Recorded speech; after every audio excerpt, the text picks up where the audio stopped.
Good morning, everyone. Welcome to worship this morning. I want to say it's great that you've been able to join us, but today is a very reflective time for us to look at Good Friday and see the story of what has happened. Today in the service, it will be a little bit different from what you're used to. We're going to have a collection of readings and responses from the perspective of the women who were around at the time to listen to their story. And I invite you, as we go on this journey together, to reflect and hear what story resonates with you as you go on this journey, and imagine yourself in this story as we go forward together. Thank you for joining us.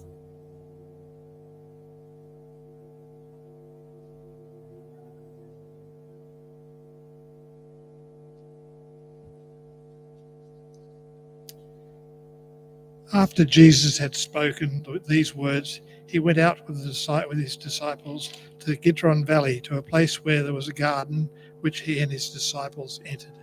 Now Judas, who betrayed him, also knew the place, because Jesus often met there with his disciples.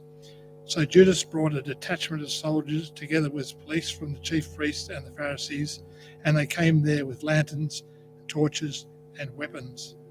Then Jesus, knowing all that was to happen to him, came forward and asked them, "Whom are you looking for?" They answered, "Jesus of Nazareth." Jesus replied, "I am he." Judas, who betrayed him, was standing with them, and when Jesus said to them, "I am he," they stepped back and they fell to the ground. Again he asked, "Whom are you looking for?" And they said, "Jesus of Nazareth." Jesus answered, "I told you that I am he. So if you're looking for me, let these people go." This was to fulfill the word that had been spoken. "I did not lose a single one of those whom you gave me." Then Simon Peter, who had a sword, drew it, struck the high priest's slave, and cut off his right ear. The slave's name was Malchus. Jesus said to Peter, "Put your sword back in its sheath. Am I not to drink the cup that the Father has given me?" So the soldiers, their officer, and the Jewish police arrived and arrested Jesus and bound him.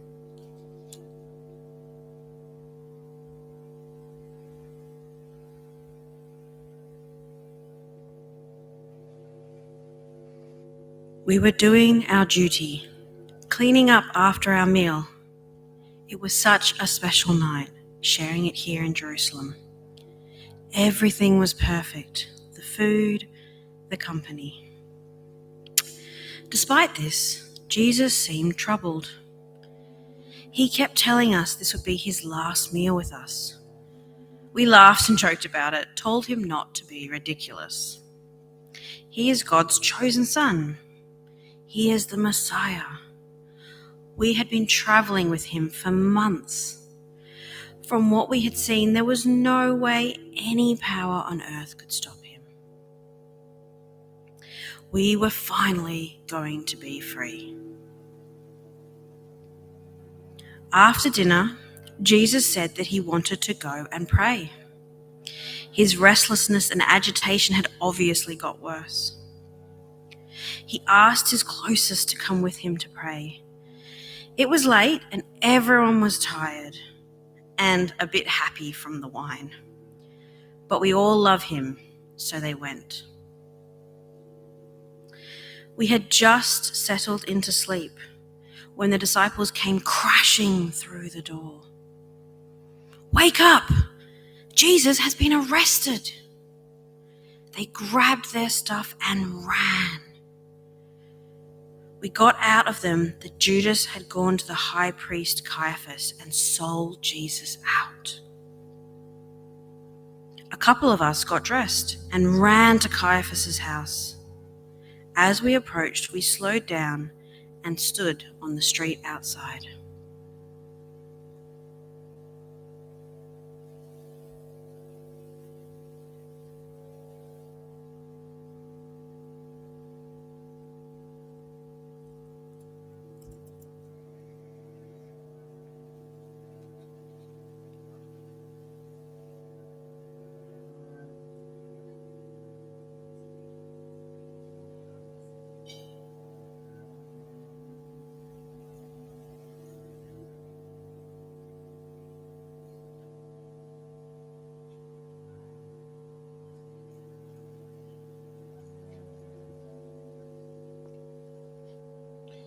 First, they took him to Annas, who was the father-in-law of Caiaphas, the high priest that year. Caiaphas was the one who had advised the Jews that it was better to have one person die for the people. Simon Peter and another disciple followed Jesus. Since that disciple was known to the high priest, he went with Jesus into the courtyard of the high priest. But Peter was standing outside at the gate. So the other disciple, who was known to the high priest, went out, spoke to the woman who guarded the gate, and brought Peter in. The woman said to Peter, "You are not also one of the man's disciples, are you?" He said, "I am not." Now the slaves and the police had made a charcoal fire because it was cold, and they were standing around it and warming themselves. Peter also was standing with them and warming himself. Then the high priest questioned Jesus about his disciples and about his teaching. Jesus answered, "I have spoken openly to the world. I have always taught in synagogues and in the temple, where all the Jews come together. I have said nothing in secret. Why do you ask me? Ask those who heard what I said to them. They know what I said." When he had said this, one of the police standing nearby struck Jesus on the face, saying, "Is that how you answer the high priest?" Jesus answered, "If I have spoken wrongly, testify to the wrong. But if I have spoken rightly, why do you strike me?" Then Annas sent him bound to Caiaphas the high priest. Now Simon Peter, who was standing and warming himself, they asked him, "You are not also one of the disciples, are you?"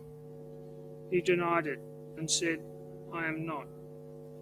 One of the slaves of the high priest, a relative of the man whose ear Peter had cut off, asked, Did I not see you in the garden with him?" Again Peter denied it, and at that moment the cock crowed.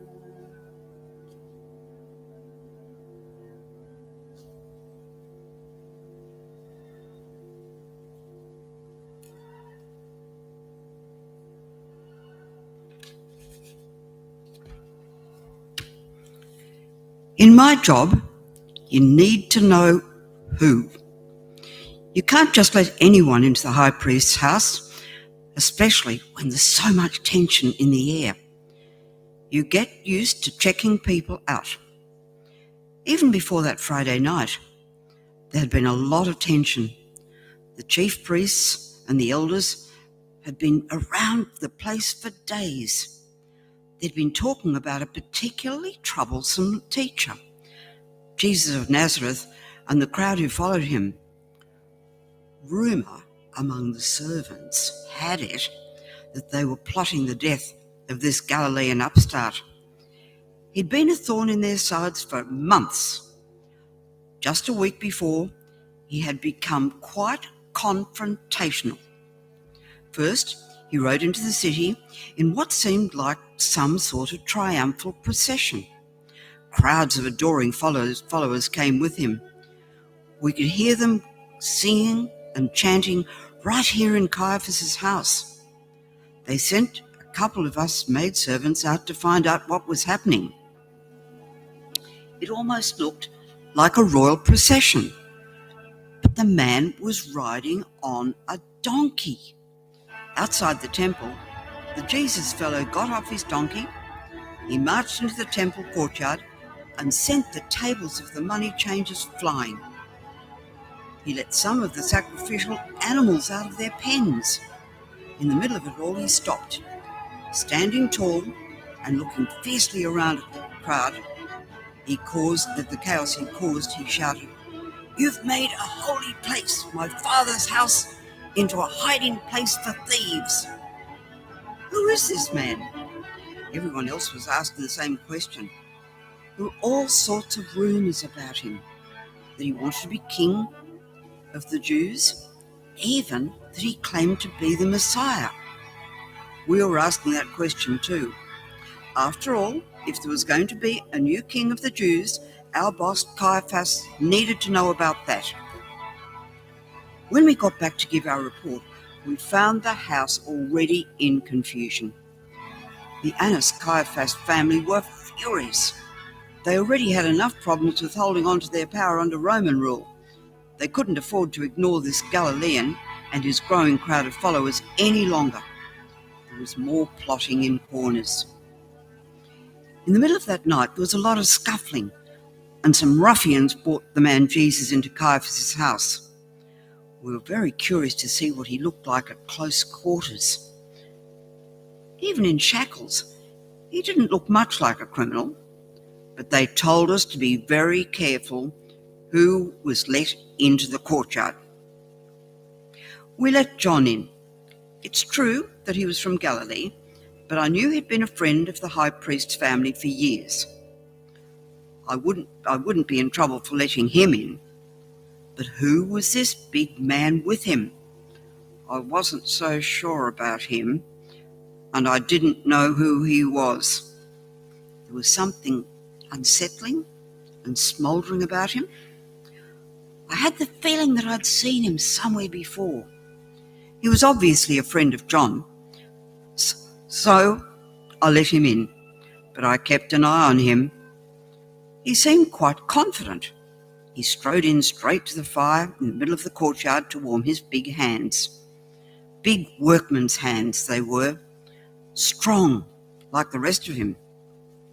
There was a lot of chattering and banter in the courtyard, but he said nothing to anyone.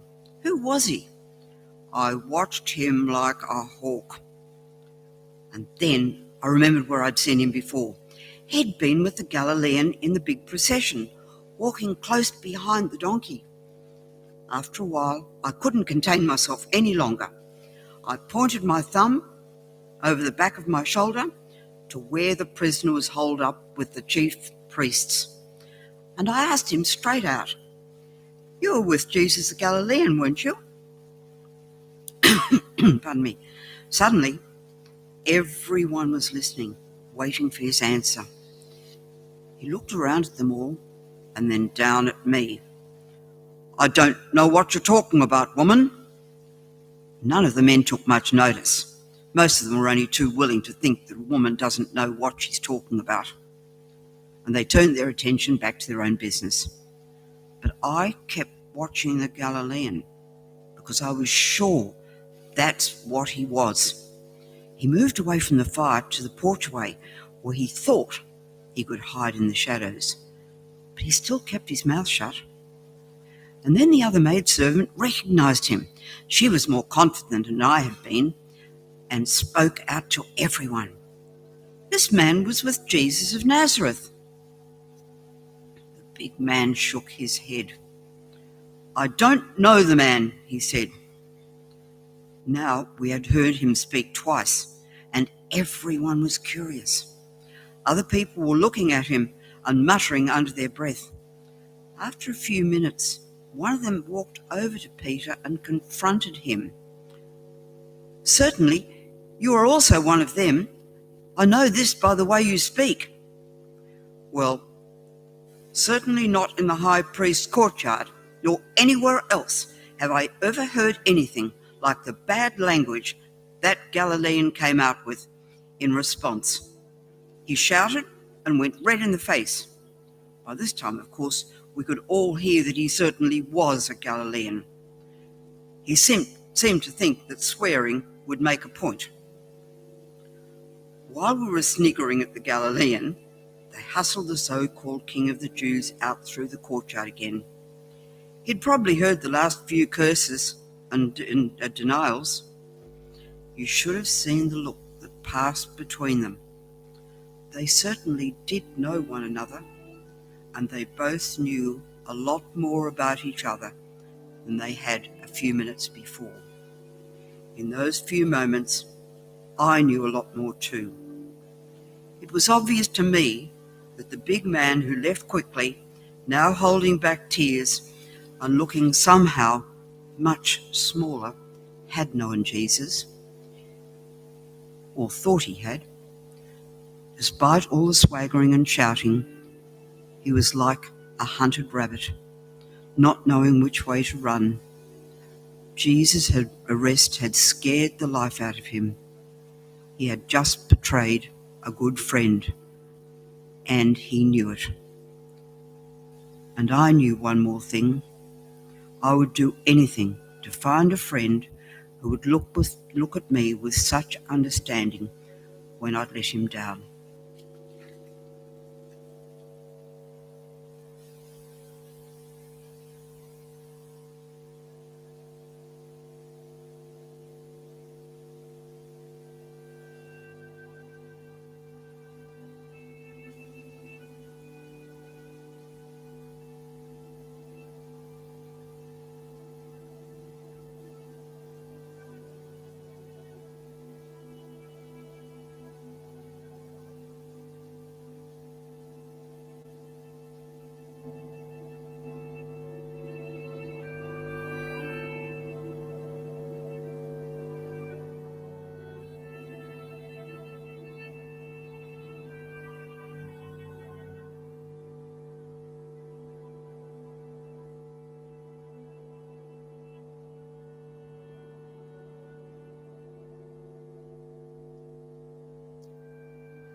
Since it was the day of preparation, the Jews did not want the bodies left on the cross during the Sabbath, especially because that Sabbath was a day of great solemnity.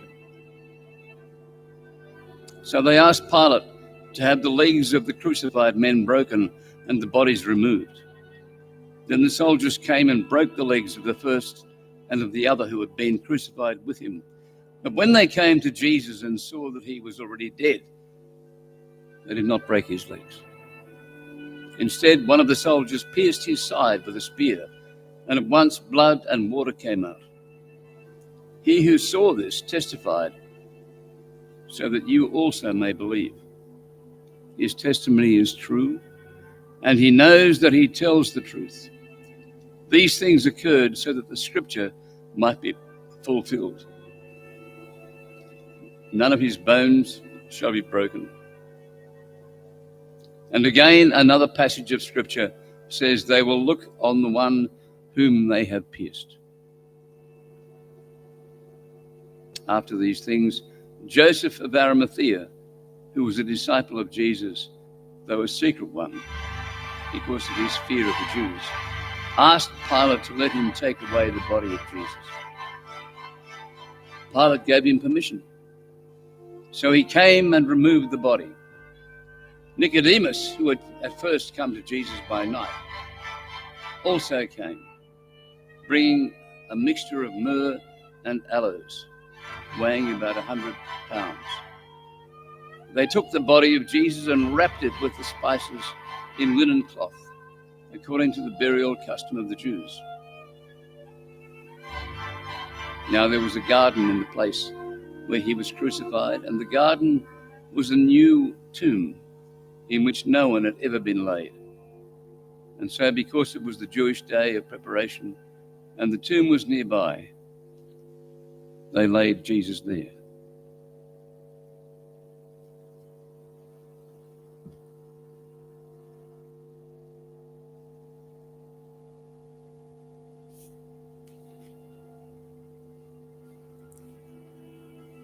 I woke with a start. It was still dark outside. My heart was pounding and I could hardly catch my breath. The dream was so vivid, so clear. I knew I had to get a message to my husband. He'd been called out in the middle of the night by the Sanhedrin. For so long, a battle between them and Rome. Pilate worked hard to try and keep the peace. Most people didn't see that. I sent word to Pilate. I pushed the guard to go as fast as he could. Have nothing to do with this innocent man. I've suffered a great deal because of a dream about him. This was so real. Pilate has to understand we're not talking about small issues here. This has cosmic consequences. Maybe I should have gone myself, but I'm not allowed in the court when it's in session. I shouldn't even be here with him. I should have stayed at home. Now I know why I am here. Now I know what God had in mind for me. Please, God, may he heed my warning. These people think that this man is just a simple rebel and troublemaker, but he is so much more. They've entrapped him, more worried about how they will look and keeping the peace than listening to his words. This is a good man. More than that, a God man, a truly God man, one that lives truly within the heart of God. He is the real thing. God, may he hear my warning.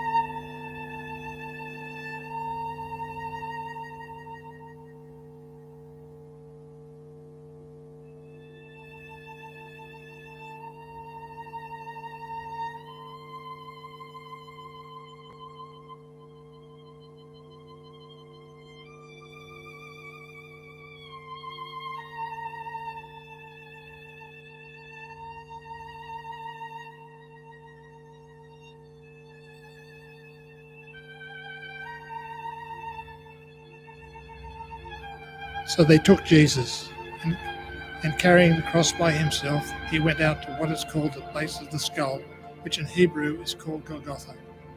There they crucified him, and with him 2 others, one on either side, with Jesus between them. Pilate also had an inscription written and put on the cross. It read, "Jesus of Nazareth, King of the Jews." Many of the Jews read this inscription because the place where Jesus was crucified was near the city, and it was written in Hebrew, in Latin, and in Greek. Then the chief priests of the Jews said to Pilate, "Do not write the King of the Jews, but this man said, 'I am the King of the Jews.'" Pilate answered, "What I have written, I have written." And when the soldiers had crucified Jesus, they took his clothes and divided them into 4 parts, one for each soldier. They also took his tunic.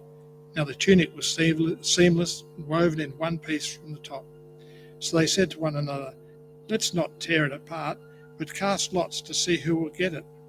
This was to fulfill the scripture which says, "They divided my clothes amongst themselves, and for my clothing they cast lots." And that is what the soldiers did.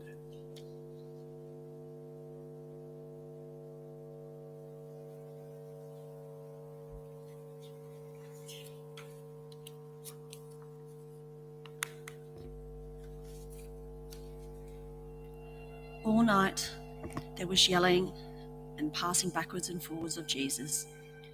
We watched on invisible. People were so caught up in condemning Jesus they didn't even notice us.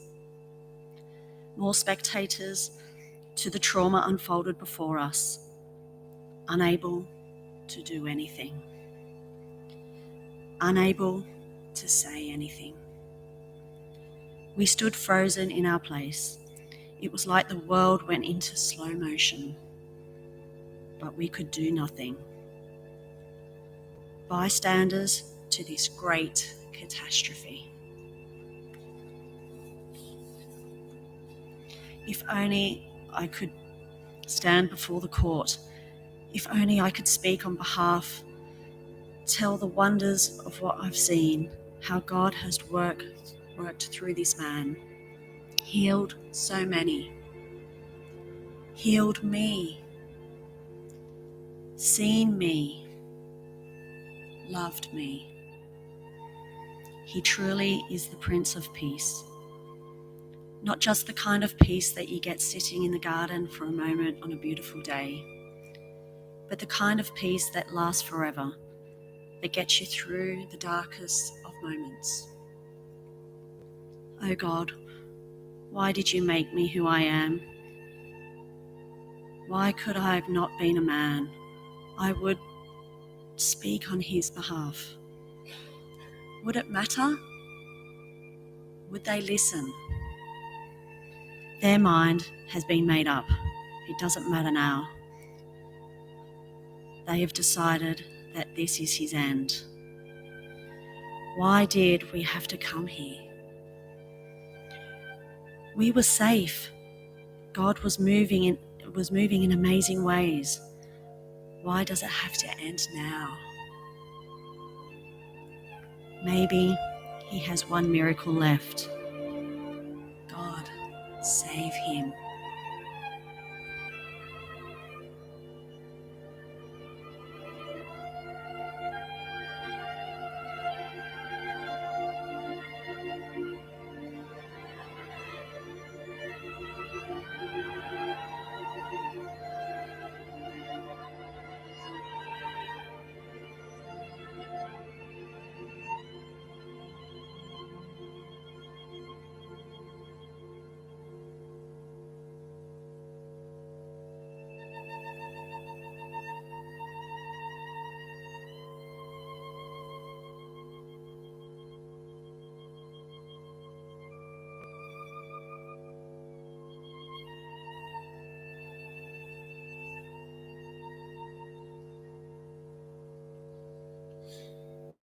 Near the cross of Jesus stood his mother's sister, Mary the wife of Clopas, and Mary Magdalene.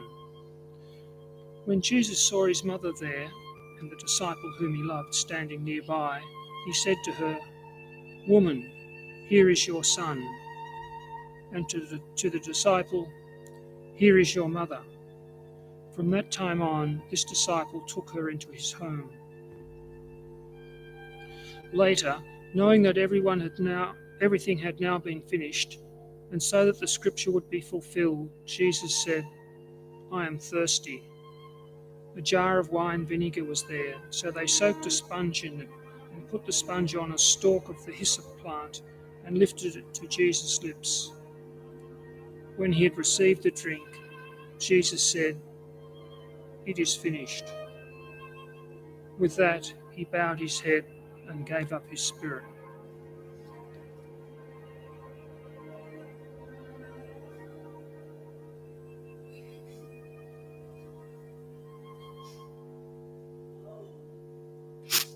No! God, what are you doing? My heart is breaking. I don't know if I can bear this. He is my child. You promised. He was special, your chosen one. I did all that you asked.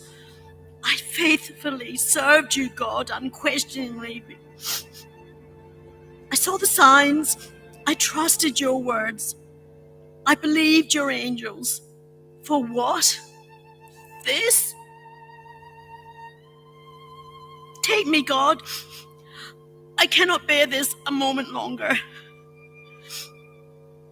Every breath he struggles, there is another crack in my heart. How can you not do anything, God? Tear him down, destroy the earth again. People don't care. They just want what they can have. Take, take, take.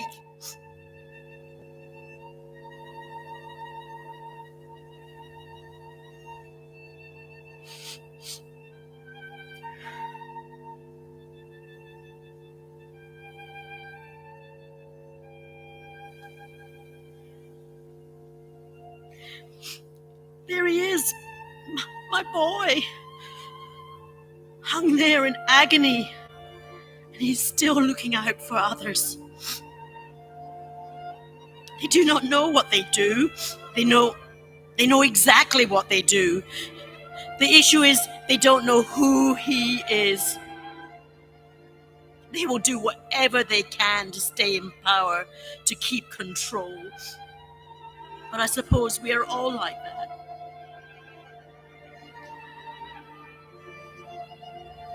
I will stay, wait till his last breath. God, I don't think I can recover from this. My heart is so broken. What is going on here? I just don't understand. Show me, God. Surely all we have seen and been through cannot be for this. Answer me, God! My heart is breaking.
It's okay.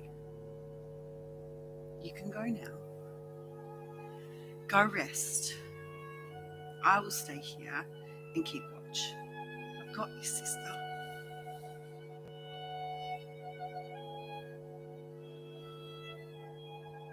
You don't carry this burden alone. I'll do what needs to be done. Go. There's nothing more that you can do here.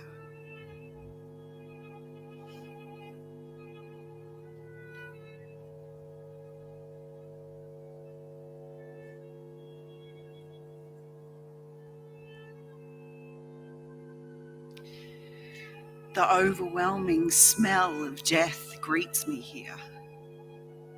It's all too familiar to us. We know what it is to suffer. This is life.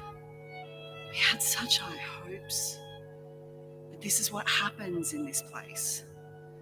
Anyone who speaks up is silenced. Anyone who rocks the boat is thrown out. You know, some very strange things have happened on this day. It's like God's rage took over the world. They say that the holy curtain was torn from the top down and the sky went dark. I know our hearts went dark too. He was such a light to us. I wonder if God knows what it is to suffer. There was something powerful that happened today. It pulsated through the air. Remember his light? Remember how his words spoke right into our hearts? I know it's hard. I know it makes no sense. The shock is starting to wear up. But there are things to do. Go. I will take care of this. Peace be with you.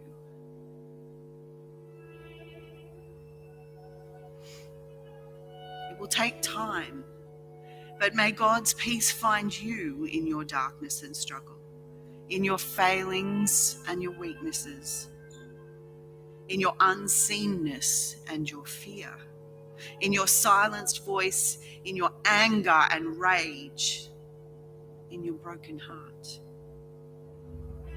I think our God knows this.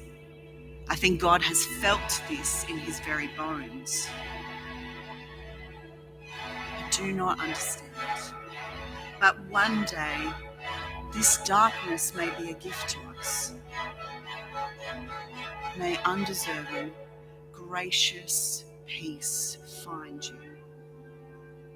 Go. May peace find you.